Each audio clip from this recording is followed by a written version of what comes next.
ஷிர்க் ஒழிப்பு மாநாடை நாம் நடத்தினோம். இந்த உறுதிமொழியை மக்களுக்கு தெளிவாக வீடு வீடாக சென்று புரிய வைத்தோம்.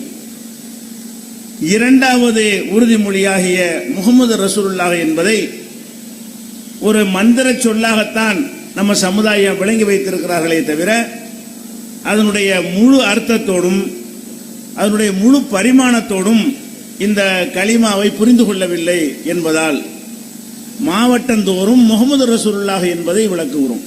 அதற்கு இந்த மாநாட்டை நடத்துகிறோம்.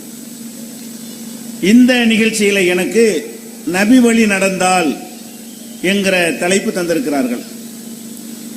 இந்த தலைப்பிற்கு செல்வதற்கு முன்னால் இந்த மாவட்டத்திலே இந்த மாநாட்டிற்கான பணிகளை முடுக்கி விடும் பொழுது நம்முடைய சகோதரர்கள் கடுமையான எதிர்ப்புகளை சந்தித்திருக்கிறார்கள். பல மாவட்டங்களில் இது போன்ற எதிர்ப்புகளை தொடர்ந்து சந்தித்து தான் வருகிறோம். அவர்கள் நம்மை எதிர்ப்பது போலவே நாமும் அவர்களை எதிர்க்கிறோம். அவர்கள் மாத்திரம் நம்மளை எதிர்க்கவில்லை, நாமும் அவர்களை எதிர்க்கிறோம். இப்ப நாம அவர்களை எதிர்ப்பதற்கு என்ன காரணம்? இந்த மாதிரி மக்களை எல்லாம் திரட்டி ஒரு பெரிய கட்சியாக உருவாக்கி தேர்தலில் போட்டியிட்டு அதன் மூலமாக ஆதாயம் அடைவதற்காக நாங்கள் இதை எதிர்க்கிறோமா? இல்லை.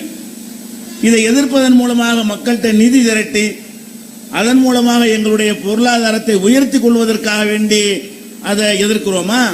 இல்லை. நாங்கள் மதுஹபுகளை எதிர்க்கிறோம், தரிகாக்களை எதிர்க்கிறோம், இஸ்லாத்தின் பெயரால் இருக்கிற போலியான இயக்கங்களை எல்லாம் எதிர்க்கிறோம் என்றால் அதற்கு என்ன காரணம்?